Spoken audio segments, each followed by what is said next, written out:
if the single biggest lie in horror is the jump scare? Yeah, that. Your heart pounds, your adrenaline spikes. And then what? It's over. The tension is gone.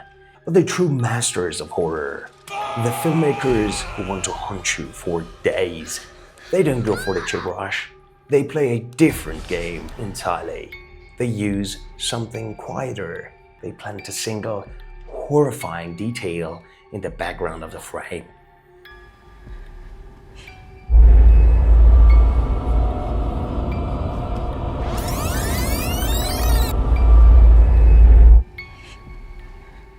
It goes to almost missed, knowing that when your brain finally catches up, the feeling won't be a quick jolt.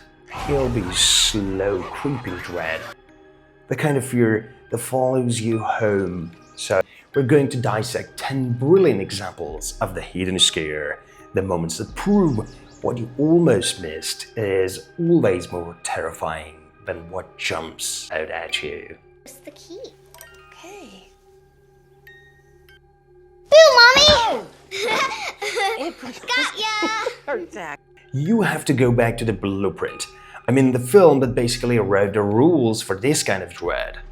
John Carpenter's original Halloween from 1978. Carpenter saves his most terrifying background trick for the climax. After Laurie has stabbed him with a needle, a coat hanger, and his own knife, she collapses, thinking he's finally dead. Look in the background of the shot. Michael is just a dark shape on the floor, out of focus, blending into the shadows. You can barely see him. And then he sits up. No sound, no struggle, just a cold mechanical motion. It's the final confirmation. This thing is not human. It is relentless. It is unstoppable. That's the genius of Carpenter's direction. He uses these quiet background moments, the impossible disappearance to make you question reality, and the inhuman setup to confirm your worst fears. He doesn't need dialogue to tell you Michael is supernatural. He shows you right at the edge of the frame. He makes you believe in the boogeyman. What happens when you take this same idea and make it feel like it could happen to you tonight? That brings us to 2008's The Strangers. This film is relentlessly bleak because it feels so grounded, and also it's based on true events, which is, even more terrifying. A couple, Kristen and James, are at a remote house. Their relationship already broken. They're vulnerable, and the director, Brian Bernito, exploits that vulnerability with agonizing patience. This brings us to the scene that defines the entire film. Kristen is alone in the kitchen. In the background, in a darkened doorway, the man in the mask appears, and he just stands there for 7 agonizing seconds. The movie doesn't even give you a musical cue. It trusts you to find him. The horror isn't that he's there, it's her complete ignorance of it. Out of every movie on this list, this is the one that truly messed me up. It's the sheer violation of a safe space, the randomness of it. I mean, the idea that someone could be standing in your home, watching you, and you would have no idea that is a level of terror, a jump scare could never ever touch. A word, a warning. This next film is not really recommended. It's brutal. It does not play fair. We have to talk about the French masterpiece from 2007, from the French extremity, Inside. A pregnant woman, home alone on Christmas Eve. The ultimate picture of vulnerability. Early on, as the main character Sarah moves through her house, we see a blink and you'll miss it reflection in a glass door. I mean, it's the silhouette of the killer already in the house holding her weapon. It's not a scare, it's a promise. It's this terrifying idea that the monster is already in the room with you. And maybe the most mind-bending kind of version of this ever comes from a criminally underrated sequel from 1993's, and its name is When a Stranger Calls Back. The killer isn't just in the house. For the entire climax, he's been hiding in plain sight, disguised as part of the architecture, literally painted into the wall. It's a reveal so clever, so deeply unsettling. It makes your skin crawl.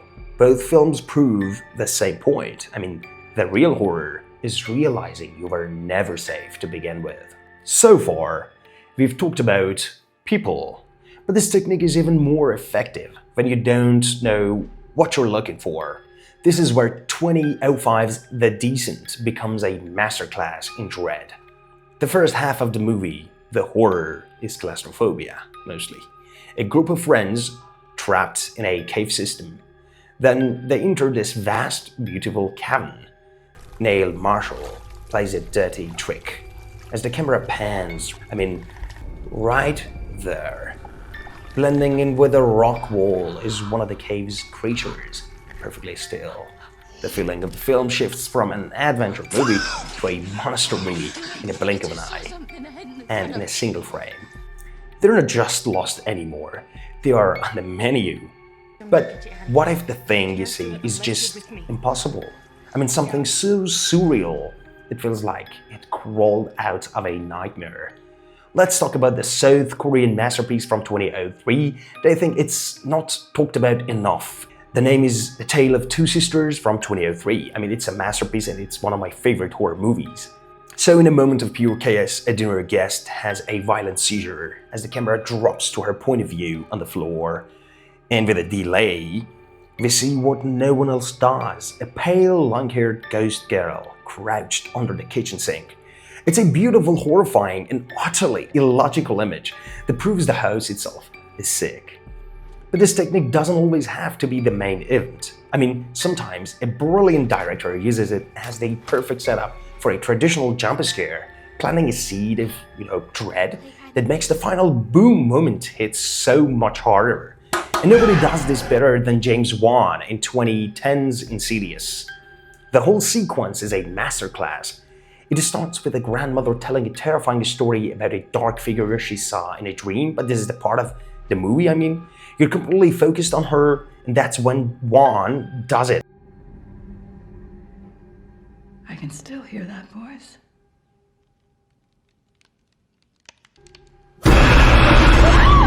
He plants the creepy dancing boy behind the curtain. It's quick. You might even question if you saw it. It's quite what was that moment that puts your nerves on edge. But the scene just moves on. Minutes later, after more tension building, the final jump scare hits.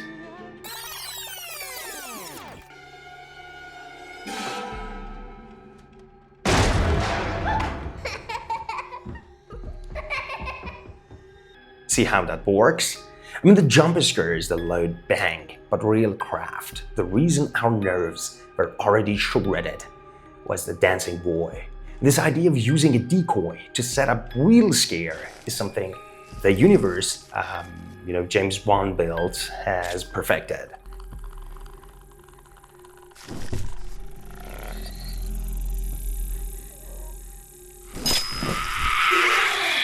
Think about that terrifyingly simple scene in Annabelle Creation.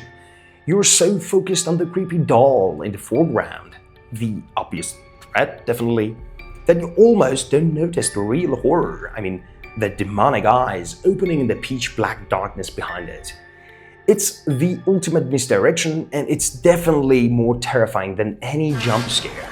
This gets way more sinister though, when the hidden detail isn't just a ghost, but a sign that evil is everywhere. That brings us to Stephen King's It from 2017. In a scene while Ben is in the library, we're waiting for Pennywise to jump out of a book, probably. But the real horror is happening deep in the background. The sweet old librarian turns and gives this predatory, unnatural smile. It's a tiny detail that tells us the evil in Derry isn't just a clown in the sewer. It's a sickness that has infected the whole town. And in one of the most talked about art house horror films of the last year, Longlegs, one of my favorites again, I know that it could be better. Longlegs takes this idea and makes it satanic. While the killer is on the phone, the director, Osgood Perkins, hides the real evil in the pitch black darkness behind him. Everybody has to watch this movie in full brightness, I think. Attentive viewers are rewarded with the subtle contorted movement of a non-human entity. It's a demonic signature proving the killer is just a puppet. I think it's in more than 11 scenes, this thing. And I mean, no one has committed to this idea like Mike Flanagan did in his 2018 series, The Haunting of Hill House. This isn't just one scene, it's a series-long philosophy. Flanagan had thousands of ghosts in the background of nearly every episode. They never do anything, they just stand there silently watching. It turns rewatching the show into a terrifying game of Where's Waldo? Sent straight from hell, and proves the characters were never, ever alone. And that brings us to the grand finale. The film that takes every single technique we've talked about and combines them into one perfect soul-crushing experience. We have to end with 2018's Hereditary.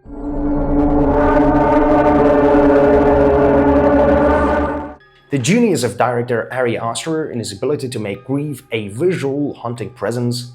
I mean, he did it in his next film, Midsommar, by hiding the heartbreaking subtle image of Danny's dead sister's face in the trees at the very beginning of the movie, a constant oppressive reminder of the trauma she can't escape. But in Hereditary, he weaponizes that grief.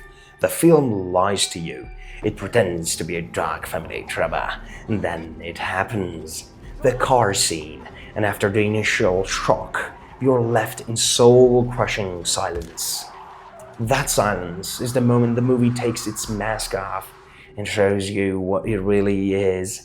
A descent into an inescapable patient hell. On the surface, Ari Aster's film pretends to be a dark family drama about grief, but that's just a smokescreen.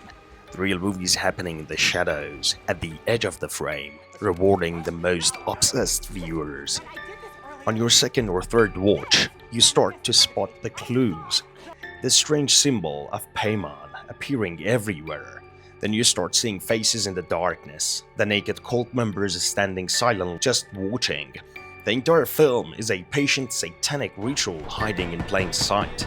And it all builds to the perfect, most terrifying example of the blink and you'll miss it technique, the slow pan across Peter's dark room. Now, this is a detail so hidden in the darkness, you might only catch it if you crank up the brightness on your screen. But there she is. It's not a jump scare, it's a slow burn reveal of an image so fundamentally wrong, it breaks your brain.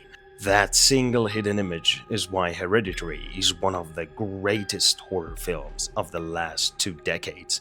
It doesn't startle you for a second. It plants a seed of pure dread that will leave you shaken for days. So there it is, 10 pieces of undeniable evidence. The best horror isn't about the cheap jolt. It's about the slow, creeping dread.